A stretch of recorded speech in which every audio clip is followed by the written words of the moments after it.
அனைவருக்கும் வணக்கம்.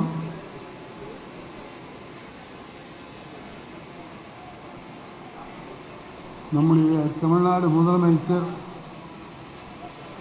மக்கள் முதல்வர்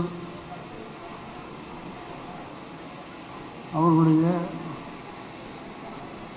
72வது பிறந்த நாள். அதை நம்முடைய சேகர் அவர்கள் 73 விழாக்களை நடத்தி நம்முடைய முதலமைச்சர் அவர்களை வாழ்த்தி கொண்டிருக்கிறார். அந்த விழாவில் அவரை வாழ்த்துகிற வாய்ப்பு எங்களுக்கெல்லாம் தரப்பட்டதற்காக மகிழ்ச்சி அடைகிறோம், பெருமை அடைகிறோம். அவருக்கு துணையாக இருக்கிற இந்த பகுதி செயலாளர் MP நாகராஜ் அவர்களே,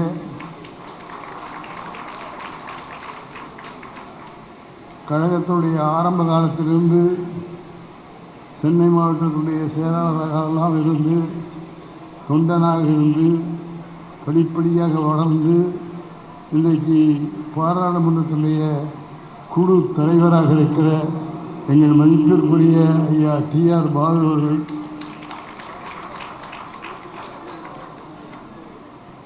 அதை போலவே உழைப்பு உழைப்பு உழைப்பு என்று இரவும் பகலும் உழைத்து கொண்டிருக்கிற நம்முடைய மாண்புமிகு அமைச்சர் PK சேகர் பாபு அவர்களே,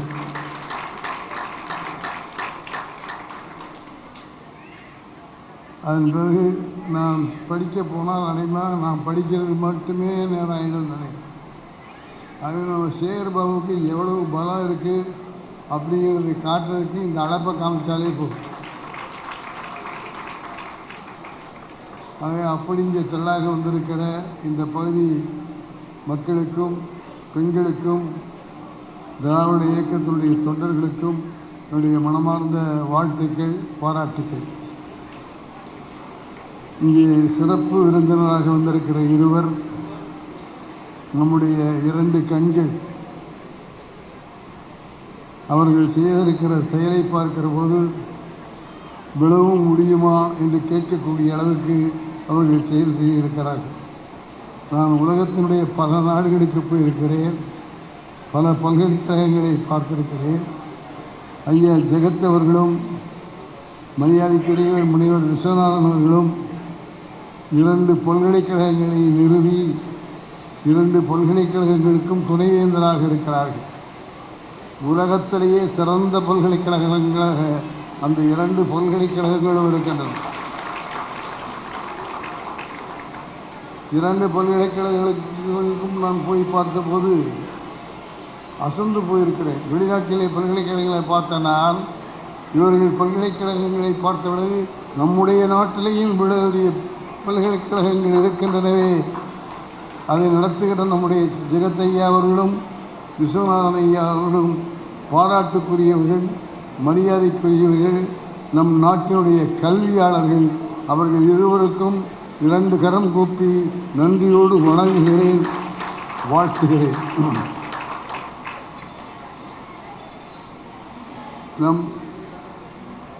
கொஞ்சம் தயவு செஞ்சு எல்லோரும் கொஞ்சம் பேசாமல் இருந்தாலும் நாங்கள் பேசுகிறத நீங்கள் கேட்கலாம், அல்லது நீங்கள் பேசுகிறத நாங்கள் கேட்கணும். ஆக இங்கே வந்திருப்பது ஒரு நல்ல விழாவுக்கு. உழைத்து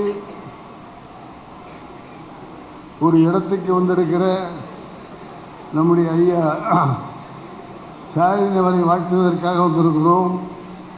அவர் எப்படியெல்லாம் வந்தார், எப்படி இந்த இடத்துக்கு வர முடிந்தது, உழைத்தால் வர முடியும் என்பதற்கு எடுத்துக்காட்டாக எண்ணியது எண்ணியாங்கு எய்துவர் எண்ணியர் திணியரகப் என்ற குரலை சொல்லி, எதை நினைத்து எந்த லட்சியத்தை நோக்கி நாம் நடக்கிறோமோ அதை உறுதியாக இருந்து கடுமையாக உழைத்து நாணயத்தோடு நடந்து வாழ்க்கையுடைய லட்சியத்தை நிறைவேற்றுகிற அந்த தன்மை நம்முடைய ஸ்டாலின் அவர்களிடத்தில் இருந்தது, இருக்கிறது.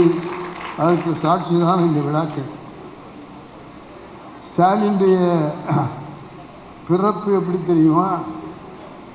கலைஞர் அவர்கள் மெரினா கடற்கரையில் பேசிக்கொண்டிருக்கிறார். ஒரு மாபெரும் கூட்டம். அவரிடத்தில் ஒரு பேப்பரை கொண்டு போய் கொடுக்கிறார்கள். வாங்கி பார்த்துவிட்டு கலைஞர் சொல்லுகிறார், இந்த நேரத்தில் எனக்கு ஒரு மகன் பிறந்திருக்கிறார் என்ற செய்தியை உங்களிடத்தில் மகிழ்ச்சியோடு தெரிவித்துக் கொள்கிறேன். அந்த 10,000 மக்கள் மத்தியிலே ஸ்டாலின் சிறந்த செய்தியை கலைஞர் அவர்கள் சொல்லி பெருமைப்பட்டார்.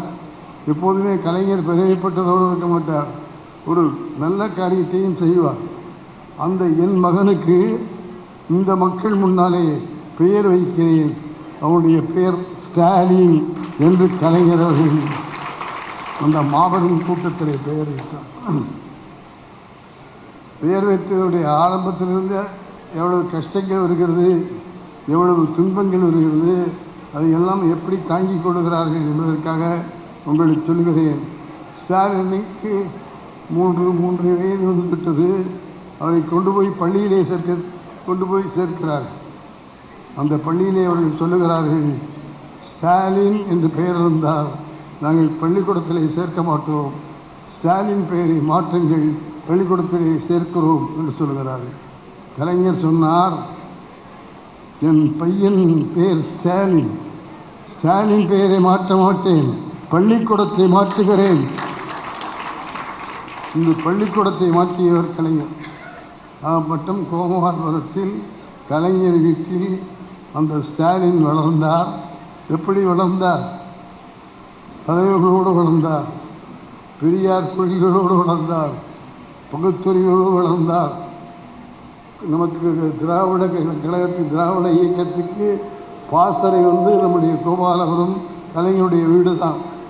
ஆகவே நம்முடைய ஸ்டாலினுக்கு கிடைத்த அதிர்ஷ்டம் என்று சொன்னால், அவர் கலைஞர் வீட்டில் வாழ்ந்து அந்த சூழலையே வாழ்ந்ததனாலே நம்முடைய ஸ்டாலின்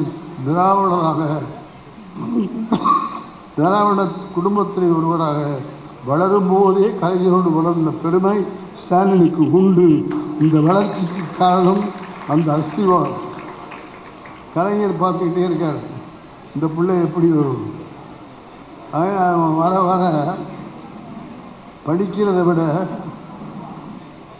நாடகத்தில் நடிக்கிறது, கதை எழுதுறது, பாட்டு எழுதுறது, விழாக்களுக்கு போய் பேசுறது, இப்படி வாழ்ந்து தலைவர்களோடும் வந்த பெரியவர்களோடும் வாழ்ந்து தன்னை முழுமையாக ஒரு திராவிட இயக்கத்தினுடைய தொண்டனிலிருந்து தலைவராக வரக்கூடிய அளவுக்கு வளர்ச்சி பெற்றார். இதை பார்த்து கொண்டிருந்த கலைஞர், அவர் நிச்சயமாக பெரிய ஆளாக வருவான் என்று மனதார வாழ்த்தி கொண்டே இருந்தார். அதனால் வாழ்த்தி கொண்டே சும்மா இருப்பாரு. இந்த கலைஞர் எதை எடுத்தாலும் சரி, அதுக்கு ஒரு முத்தாரம் வைக்கிற மாதிரி வேலை செஞ்சுட்டு தான் விடுவார். ஆகவே எல்லாம் உலகமெல்லாம் வாழ்த்தி பெரிய பெரியவர்களெல்லாம் உருவாக்கிய கலைஞர் தன் மகனை விட்டு விடுவாரா? ஆகவே தன் மகனை எப்படி ஆரம்ப எல்கேஜி எல்கேஜின்னு படிக்க வைக்கிறாங்களோ அது மாதிரி கழகத்துக்கு ஒரு சிறந்த தொண்டனாக மாவட்ட செயலாளர் எத்தனையோ செயலாளர்கள் இருக்காங்க. இந்த நம்ம சேர் போட்டுக்கிற அழைப்பு பார்த்தால திராவிட இயக்கத்தில் எவ்வளவு நிர்வாகிகள், எவ்வளவு தொண்டர்கள், எவ்வளவு செயலாளர்கள் அவ்வளவு இருக்குது. ஆக எந்த அளவுக்கு கழகம் நிர்வகிக்கப்படுகிறது, எப்படி நடத்துகிறாங்க அப்படிங்கிறது இந்த தொண்டர்கள் எல்லாம் சாட்சி, செயலாளர்கள் எல்லாம் சாட்சி. ஆகவே தன்னுடைய மகனை உடனே தூக்கிட்டு போய் தலைவர் ஆக்கலை, செயலாளராக, மாவட்ட செயலாளராக, ஒவ்வொரு பகுதி செயலாளராக, இப்படியெல்லாம் படிப்படியாக வளர்த்து சென்னை மாகாணத்துடைய மேயராக ஆக்கி, அதன் பிறகு துணை முதல்வராக்கி, அதன் பிறகுதான் ஸ்டாலின் அவர்கள் முதல்வராக ஆகியிருக்கிறார்கள். தூக்கி கலைஞருடைய பையன் அப்படிங்கிறதுக்காக தூக்கி கொண்டு போயிருக்காருல்ல. ஆகவே ஒன்றொன்னையும் சொல்லிக் கொடுத்து எப்படி நடக்கணும், எப்படி இருக்கணும், எப்படி கற்றுக்கணும், எப்படி அரசியல், அந்த கட்சியில் எப்படி நடக்கிறாங்க, இந்த கட்சியில் எப்படி நடக்கிறாங்க, இப்படியெல்லாம் சொல்லி தந்தையே குருவானான்.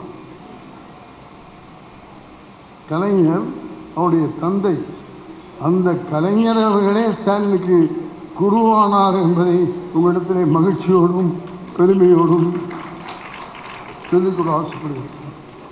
அப்படி இருந்த ஸ்டாலின் அவர்கள் வளர்ந்து இயக்கத்துக்காக நாடகங்களை நடத்தி பிரச்சாரம் செய்து தமிழகமெங்கும் போய் பிரச்சாரம் செய்கிற ஒரு மனிதனாக வந்தார். அந்த சமயத்தில் வளர்ந்து வயதுக்கு வந்த பிறகு இளைஞரணி என்று ஒரு அமைப்பை ஏற்படுத்தி கொண்டார். அது எங்கே ஏற்படுத்தினார்? கலைஞர் வீட்டிலேயே இளைஞரணி அணி ஆரம்பித்து அந்த இளைஞரணி திராவிட முன்னேற்ற கழகத்துக்கு பலமாக பக்கபலமாக வருகிற அளவுக்கு ஸ்டாலின் இளைஞர் அணையை சிறப்பாக இளைஞர்களை வைத்து அந்த இயக்கத்தை ஆரம்பித்து தந்தைக்கு இந்தந்த அளவில் உதவி செய்ய முடியும் அந்தந்த அளவில் உதவி செய்து திராவிட முன்னேற்ற கழகம் வளர்வதற்கு பக்கபலமாக இருந்தவர் கலைஞரின் மகன் நம்முடைய ஸ்டாலின் அவர்கள் என்பதை மகிழ்ச்சியோடும் பெருமையோடும் உங்களிடத்தில் சொல்லிக்கிறேன். ஆகவே அந்த இடம் வந்த பிறகு இந்த மிஸ்ஸான்னு ஒரு இது வந்தது, ஒரு நடவடிக்கை எடுத்து எல்லாரையும் கைது செஞ்சுக்கிட்டு இருந்தாங்க. அப்போ கைது செய்து கலைஞருடைய வீட்டுக்கு காவல்துறை வந்தது. உடனே கலைஞர் கேட்டார், என்னை கைது செய்ய போகிறீர்களா என்று. ஐயா, உங்களை கைது செய்ய வரவில்லை, உங்கள் மகன் ஸ்டாலினை கைது செய்ய வந்திருக்கிறோம் என்று சொன்னார்கள். கலைஞர் அவன் பக்கத்தில் பிரச்சாரத்துக்காக வெளியே போயிருக்கான், நாளைக்கு காலையில் வந்துடுவான், காலையில் வந்தவுடனே நானே உங்களுக்கு தொலைபேசியில் உங்களுக்கு சொல்கிறேன், நாளைக்கு காலையில் வந்து அவனை கூப்பிட்டு போகலாம் என்று பெற்ற தந்தையே போலீஸில் பிடித்து கொடுப்பதற்கு தயாராக இருந்தான். அதுதான் ஸ்டாலின் அவருக்கு கிடைத்த பெருமை. மறுநாள் காலையில் ஸ்டாலின் வருகிறார். ஸ்டாலின் விஷயத்தை சொன்னார் கலைஞர். ஆகவே இப்போ போலீஸ் வரப்போகுது, நானே ஃபோன் பண்ணி வர சொல்ல போகிறேன், ஆகவே ஜெயிலுக்கு போவதற்கு தயாராக இரு, கல்யாணம் ஆகி 5 மாதம்தான் ஆகிருக்கு, அதுக்குள்ளே ஜெயிலுக்கு போகணுங்கிற ஒரு நிலைமை, அந்த சூழல். ஆகவே கலைஞரே காவல்துறைக்கு ஃபோன் செய்கிறார். காவல் அதிகாரிகள்லாம் வருகிறார்கள். வந்த உடனே என் பையன் வந்துட்டான், கூட்டு போங்க என்று தந்தையே போர்க்களத்துக்கு அனுப்புவத போலீஸ் ஸ்டேஷனுக்கு அனுப்பி வைத்தார் என்பதை உங்களிடத்தில் பதிவு செய்கிறேன். எப்படியெல்லாம் வந்தோம், எப்படியெல்லாம் வாழ்ந்தோம், எப்படியெல்லாம் சிறைக்கு போனோம் அப்படிங்கிறத உங்கள் மனசில் சொல்கிறேன். ஏன்னா அவ்வளவு தியாகங்கள் செய்த பிறகுதான் இந்த இடத்துக்கு வந்து சேர்ந்திருக்கும். அப்படிப்பட்ட ஸ்டாலினை கூட்டி கொண்டு போனார்கள். அந்த சிறையில் என்ன நடந்தது என்பது ஐயாவுக்கெல்லாம் தெரியும். அவர் எப்படியெல்லாம் அடித்தாங்க, எப்படியெல்லாம் பூஸ்டாலால் மிதித்தாங்க, அப்படியெல்லாம் நம்முடைய சரித்திரம் சொல்லுகிறோம். ஸ்டாலினை மட்டும் அங்கே சிட்டிபாபு என்கிற தொண்டர் இல்லாமல் இருந்திருந்தால் ஸ்டாலின் அன்றைக்கி அடித்தே கொண்டிருப்பாங்க. ஆகவே ஆரம்பமே அவருடைய வாழ்க்கை அடைவாங்குவதும் சிறைக்கு போவதும் இப்படி தொண்டு செய்வதுமாக ஸ்டாலின் வாழ்க்கை ஆரம்பித்தது. அதன் பிறகு அவர் மேயராகவும் இணை முதல்வராகவும் வாழ்ந்தபோது அதில் பல கஷ்டங்கள். நீங்கள் மேயருக்கு சார்பாக நீங்கள் பிரியமாக இங்கே வந்திருக்காங்க. அப்படி மேயராக இருக்கிற ஸ்டாலினுக்கு துணை முதல்வராகவும் இருக்கக்கூடாது, மேயராகவும் இருக்கக்கூடாது, ரெண்டில் ஒரு பதவியில் தான் இருக்கணும்னு சொல்லிட்டு ஒரு பதவியை ஒதுக்கி விட்டுட்டார். ஆகவே அந்த கிடைத்த பதவியையும் பறித்து கொள்கிற அளவுக்கு ஒரு நிலைமை இருந்தது. அதையும் பொறுத்து கொண்டார். பொறுத்து கொண்டு தன்னால் முடிந்த மட்டும் திராவிட முன்னேற்ற கழகத்துடைய வளர்ச்சியை அதை நோக்கி அவர் வாழ்ந்தார். அதன் மூலமாகத்தான் பல தேர்தல்களிலே நாம் வெற்றி பெற்றோம். பல தேர்தல்களிலே இளைஞர்கள் நம்மிடத்திலே வந்து சேர்ந்தார்கள். அந்த இளைஞர்கள் வந்து சேர்ந்ததிலே தான் நமக்கு அன்பகத்தை நம்முடைய ஸ்டாலின் அவர்கள் வாங்கி இளைஞர்களெல்லாம் அங்கே வந்து திமுகவுக்கு பக்கபலமாக இருக்க வேண்டும், இளைஞர் அணி திமுகவுடைய சகோதர அணி என்று சொல்லி அந்த அன்பகத்தை யாருக்கு கொடுக்கறது? நம்ம இயக்கத்தில் பல பிரிவுகள் இருக்குது. எந்த பிரிவு கொடுப்பது? நம்முடைய பேராசிரியர்கள் இருக்கிறாரே, அவர் கல்லூரியிலே மட்டும் பேராசிரியர் இல்லை, நம்முடைய கழகத்துக்கே பேராசிரியர் அன்பழகன் அவர்கள். அவங்க ஸ்டாலினை கூப்பிட்டு எல்லாரும் போட்டி போட்டு அன்பகத்தை கேட்குறாங்க. நான் ஒரு முறையை வச்சுருக்கேன், 10 லட்சம் ரூபா யார் முதல்ல கொடுக்குறாங்களோ அவங்களுக்கு அன்பகத்தை கொடுக்கலாம் அப்படின்னு கழகம் முடிவெடுக்குது. நீ 10 லட்சம் ரூபா கலெக்ட் பண்ண முடியுமான்னு கேட்டாங்க. நிச்சயமாக முடியும், நிச்சயமாக கலெக்ட் பண்ணிங்கன்னு சொல்லிட்டு ஸ்டாலின் அவர்கள் கலெக்ஷன் ஆரம்பித்தாங்க. அவர் பண்ணாமல் இருப்பார். ஒரு மாநில மகாநாடு, திமுக மாநில மகாநாடு, அப்போ கட்சியில் பணம் இல்லை, கலெக்ட் பண்ணிக்கிட்டு இருக்கிறாங்க. அண்ணா அவர்கள் ஒவ்வொருத்தர்கிட்டையும் இவ்வளவு பணம் கலெக்ட் பண்ணி கொடுக்கணும் அப்படின்னு சொன்னபோது கலைஞரை பார்த்து நீ 10 லட்ச ரூபாய்க்கு மேலே கலெக்ட் பண்ணி கொடுக்கணும்னு சொன்னார். கலைஞர்கள் நிச்சயமாக பண்ணி கொடுக்குறேன்னு சொல்லிட்டு 11 லட்சம் ரூபாய் எங்கள் மாநில மாநாட்டிலே கலைஞர்கள் கலெக்ட் பண்ணி கொடுத்தார். கலைஞர்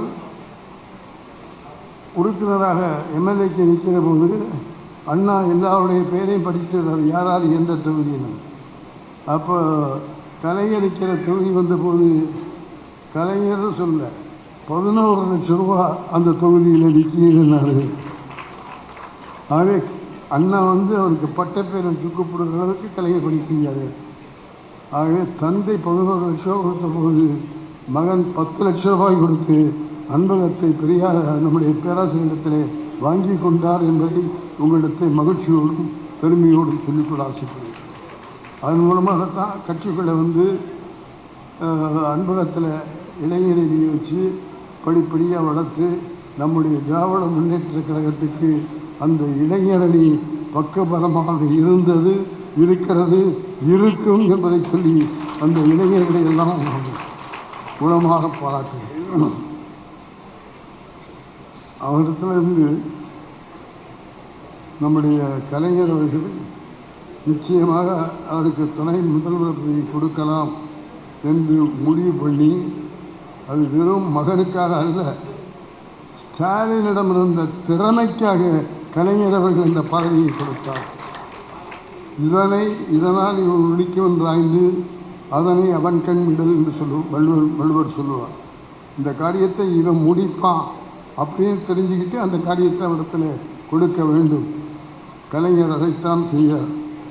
ஸ்டாலினை படிப்படியாக வளர்த்து இவன் இந்த காரியத்தை செய்வான் அப்படின்னு உணர்வுபூர்வமாக தெரிஞ்சுக்கிட்டு அந்த பொறுப்புகளை நம்முடைய ஸ்டாலினிடத்தில் கலைஞர் அவர்கள் கொடுத்தார்கள் என்பதை மகிழ்ச்சியோடும் பெருமையோடும் உங்கள் முன்னாலே சொல்லிக்கொள்ள ஆசைப்படுகிறேன். கழகத்துக்கு நாடகங்கள்லாம் நடித்த பொருள் முதல் நடித்த நாடகத்துக்கு பேர் ஒரே ரத்தம். அந்த நாடகமே இந்த ஜாதி உயர்வு தாழ்வு இதெல்லாம் வச்சு பண்ணக்கூடிய அந்த நாடகத்தில் நந்தகுமார் கேரக்டர், அந்த நந்தகுமார் இடத்தில் கதாநாயகனாகவும் ஸ்டாலின் அவர்கள் நடித்திருக்கிறார்கள். அது மட்டுமல்ல, பல தொலைக்காட்சியில் பல சினிமாக்களில் நடித்து கலைத்துறைக்கும் அவர்களுக்கு தொண்டு செய்திருக்கிறார் என்பதை மகிழ்ச்சியோடு சொல்லிக்கொள்ள ஆசைப்படுகிறேன். திரையுலகத்தில் சினிமா மூலமாக எங்களுக்கு பல உதவிகளையும் பல விருதுகளையும் கொடுத்து எங்களுக்கெல்லாம் என்ன பேர் தெரியுமா? இந்த சினிமாக்காரர்களுக்கெல்லாம் கூத்தாடின்னு பேர். திராவிட முன்னேற்ற கழகம் வருகிற வரையில், அண்ணா வருகிற வரையில், கலைஞர் வருகிற வரையில் நாடகங்களில் பங்கு பெற்ற எங்களுக்கெல்லாம் கூத்தாடிகள் என்று பெயர். அண்ணாவும் கலைஞரும் வந்த பிறகுதான் நாங்களெல்லாம் கலைஞர்கள் என்று போற்றப்பட்டோம், எங்களுக்கு ஒரு மரியாதை கிடைத்தது என்று. கழகத்துக்காக நாங்கள் பாடுபட்டோம், எங்களுடைய வளர்ச்சிக்காக கலைஞர்கள் பாடுபட்டு விட்டாங்க. அப்படி திராவிட முன்னேற்ற கழகத்துக்கும் துறைக்கும் நிறைய தொடர்பு இருக்கிறது. இருவரும் ஒருவருக்கொருவர் உதவி கொண்டு கொள்கைகளை வளர்த்தோம், சுயமரியாதை பரப்பினோம். அப்படி பரப்புவதற்கு கலை உலகம் திராவிட முன்னேற்ற கழகத்துக்கு துணையாக இருந்தது. எங்களுக்கு கொடுக்கப்பட்ட விருதுகளெல்லாம் திராவிட முன்னேற்ற கழகத்தாலே கொடுக்கப்பட்டது. அப்படிப்பட்ட திராவிட முன்னேற்ற கழகத்தை எனக்கு துணையாக நாசர் அவர்களும் இங்கே வந்திருக்கிறார்கள். ஒரு நல்ல கைதிட்டாங்க, அவர்கள் தான் தலைவர். ஆகவே அப்படிப்பட்ட நாசர் அவர்களையும் நானும் சென்று நம்முடைய திராவிட முன்னேற்ற கழகத்துக்கும் கலை உலகத்துக்கும் விருதுகளையும் எங்களுக்கு வேண்டிய உதவிகளையும் செய்த தலைவருக்கும் உங்களுடைய மனமார்ந்த நன்றியையும் வாழ்த்துக்களையும், நம்முடைய ஸ்டாலினுடைய 72வது வயதில் எங்கள் சார்பில் அவரை வாழ்க வாழ்க, தொடர்ந்து உங்கள் பணிகள் நடக்க என்று நான் வாழ்த்துகிறேன். எனக்கு ஒரு உத்தரவு போட்டிருக்காரு சேகர் சார், 15 நிமிஷத்துக்கு மேலே பேசக்கூடாது சார். 100 வருஷம் ஒரு இயக்கத்தை நடத்தி இன்று பல முறை நம்ம ஆட்சியில் இருந்து இன்றைக்கி ஆட்சியில் வந்து உட்காந்துக்கிட்டு என்னென்ன மக்களுக்கு செய்யலாம், என்ன செய்ய முடியும் அப்படின்னு நம்ம பாராட்டிக்கிட்டு இருக்கிறோம், போட்டிகிட்டு இருக்கிறோம். அப்படின்னா அதுக்கு காரணம் இந்த இயக்கம்தான்.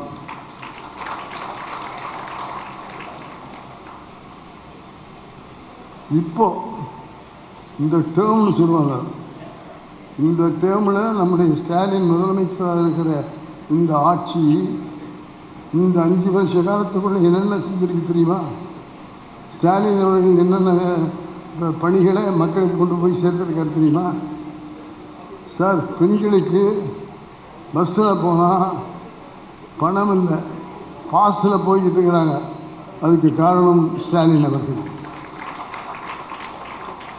பெண்களுக்கு மாதம் 1500 ரூபாயிலிருந்து 2000 ரூபா வரையிலும் பணமாக உதவி தேவையை கொடுப்பதற்கு முடிவாகி இப்போ கொடுக்க ஆரம்பிச்சிருக்காங்க. கைதுக்கு பத்திரம் சார், என்ன செஞ்சுருக்கோம், என்ன செய்கிறோம், என்னென்ன செய்ய முடியும், இது ஆரம்பம். இதுதான் ஃபஸ்ட்டு டைம் நம்முடைய ஸ்டாலினுக்கு. ஃபஸ்ட்டு டைம்லேயே இவ்வளோ செஞ்சிருக்காரு. அடுத்து பெண்கள் சொத்து வாங்கினா அவங்களுக்கு பத்திரத்தில் 1% தான் டேக்ஸ் வந்து அவங்களுக்கு 1% தான். யாருக்கு? பெண்கள் சொத்து வாங்கினா அவங்களுக்கு வரி கட்ட வேண்டியது 1% என்று சட்டம் இயற்றி இருக்கிறார். கைதட்டு பத்தலை. நான் இந்த கைதட்டே கேட்டு பழக்கப்பட்டவங்க. எங்களுக்கு நான் சரி எல்லாம் வந்தால் கைதட்டு கேட்கணும், விசில் கேட்கணும், கத்தணும், அந்த மாதிரி இருந்தால் தான் எங்களுக்கு பேசுகிறதுக்கே ஒரு மூடு வரும். நம்ம ஸ்டாலின் இவ்வளவு செஞ்சிருக்காரு. முதல் தடவையிலேயே இவ்வளவு சாதனை. இன்னொரு பெரிய சாதனை சொல்லட்டுமா? மாணவர்கள் பள்ளிக்கு வருகிறார்கள், இந்த மழலைகள், அவங்களுக்கு காலை உணவு தமிழகம் என்றும் கொடுக்கப்படுது. பசியோடு வர்றான், அவங்க வீட்டில் பண்ண முடியுமோ முடியாதோ தெரியாது. அந்த பிள்ளை பசியோடு உட்காந்துருக்குமா? பசியோடு படிக்குமா? படிக்க முடியுமா? இன்னைக்கு பள்ளிக்கு வருகிற அத்தனை பள்ளிகளுக்கும் காலை உணவு வழங்கப்படுகிறது.